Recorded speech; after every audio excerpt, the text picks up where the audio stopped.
It's the day after plus 39. In front of me a Mercedes with Zagreb plates. It is obviously safe to drive Zagreb plates in Belgrade. I'm not really sure if the vice versa is valid. I mean, I've been once with BG plates Belgrade in Zagreb and even spent the night there. But during this period, during night, the car was parked at the hotel parking. But then during some seminars that I have, some conference, it was parked at the parking of Zagreb Fair, and it was okay, more or less. Recently I have also been to Zagreb, but we only dropped by for a lunch and were parked at the parking just in front of the restaurant that we've been to. So we were overlooking the car all the time, so nothing happened. But there is this feeling that you are not welcome there, that's for sure.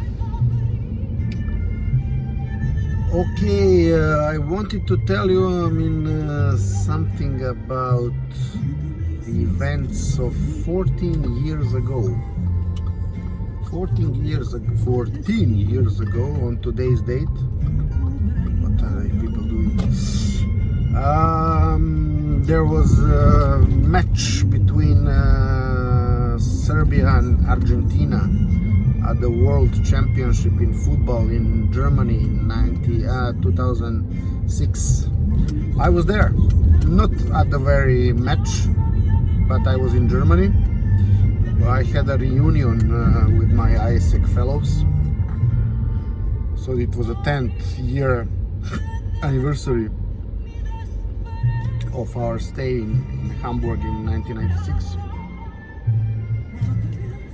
And we were watching this game. Actually, everybody was asking me whether...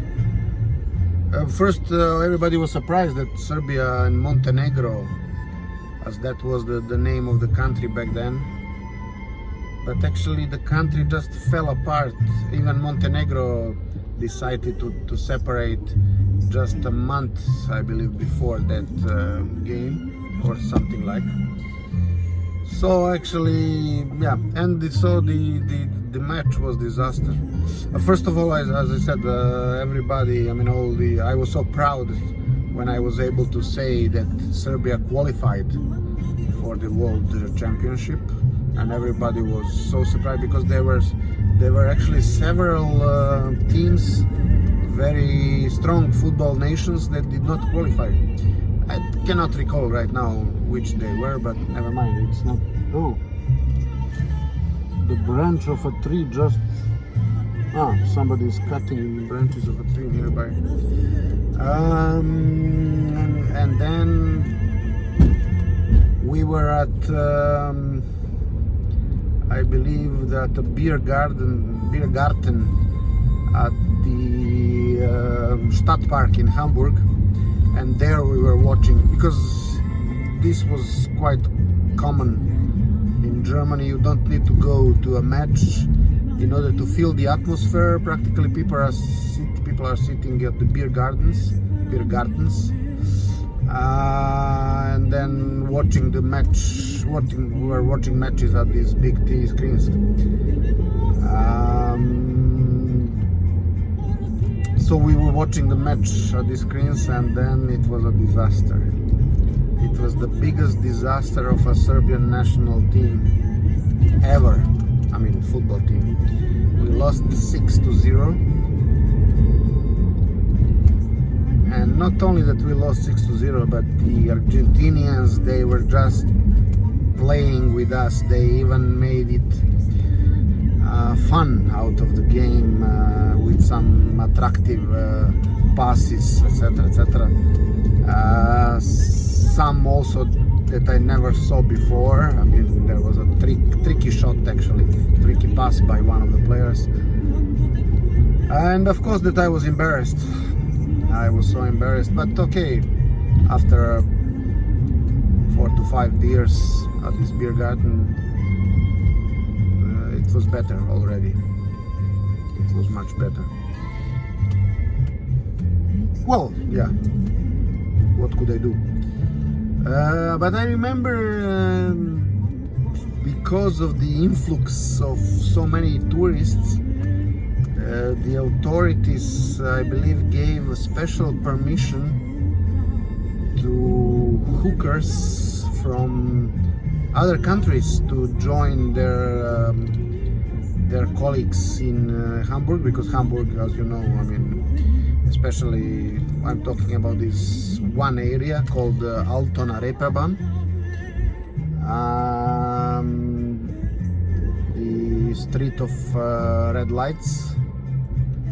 But not only that street, I mean, this is one small street. The whole area is practically devoted to, how to say, to fun, essentially, but mostly the fun, sex-related fun, so to say. So there are many sex shops, sex toys shops, porn theaters, porn kinos, I mean, cinemas, and also the true, let's say, shops.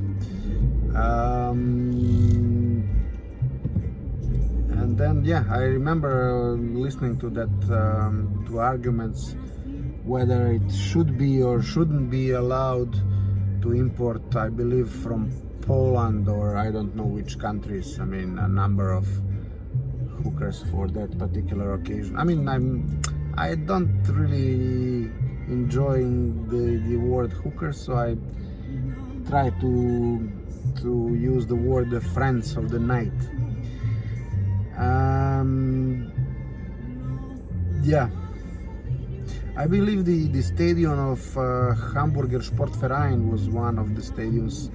I'm not sure about the stadium at Altona of St. Pauli. It could be that one was also used for the championship.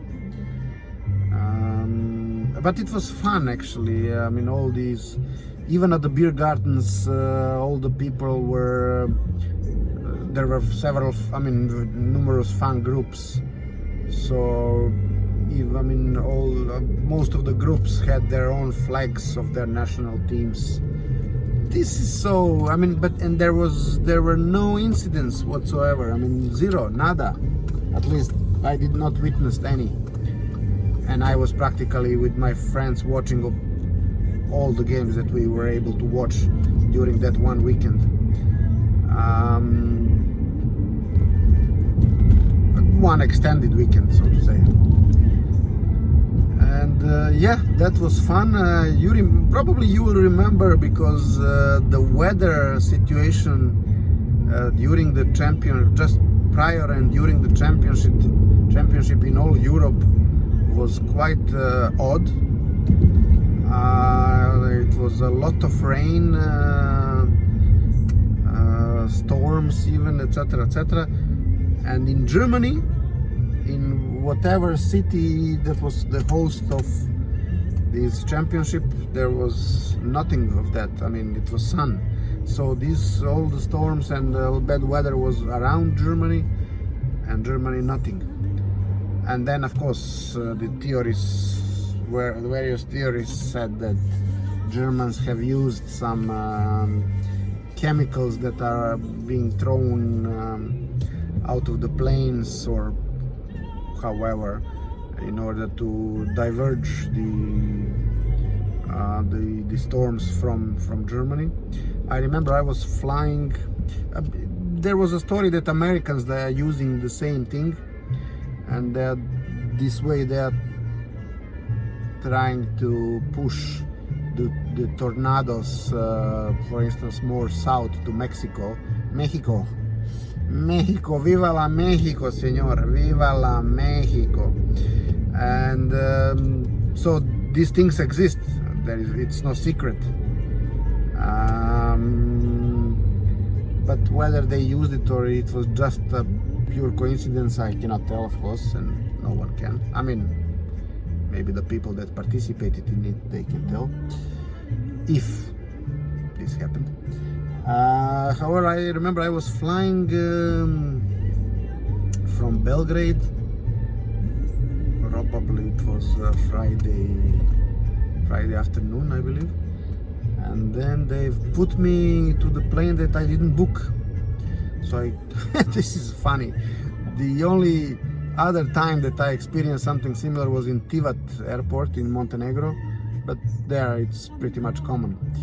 So I reached the airport in Belgrade and I said I have a ticket to Hamburg via some city. I mean, it was not a direct flight. And then she made some checks and said there is another plane going earlier. Do you wish to take that plane? It's going via Zurich. And I was like, yeah, why not? I've never been to Zurich. Okay, I mean, anyhow, I would be only spending an hour at the airport, so I cannot go out anyhow. So I said, yeah, fine. And truly, the weather situation until Zurich was not that nice. But as soon as we were flying over the Alps, the situation improved dramatically and all over. I mean, this probably all of you that were flying over the Alps know that this is a special, that's really something special. The feeling, I mean, looking at these peaks of the Alps, it's really magnificent. And then all of a sudden, the Swabia starts, I mean, the flat land of Swabia, the Bavaria.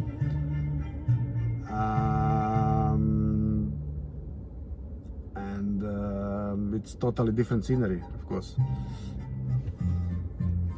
But the feeling of, I mean, flying over the Alps is really magnificent.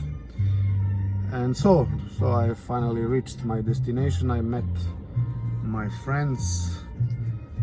Germany is good because there is, especially Hamburg, there is this railway, practically a metro line that is taking you from the airport to wherever, because I knew already Hamburg and the city transportation. Of course, after 10 years I had to renew my knowledge.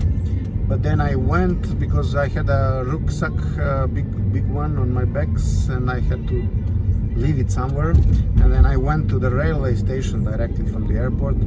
I rented the box there and left my rucksack there, and then went directly to the party because the other friends of mine from other parts of the world, they already arrived mostly, and they were already waiting for me at the Altona Reeperbahn. So I just did like that, and then on the way back, one of the German friends of mine took me with the car to the station, and I picked up my rucksack and so and so. Okay, thanks very much. Thanks for watching. Bye for now.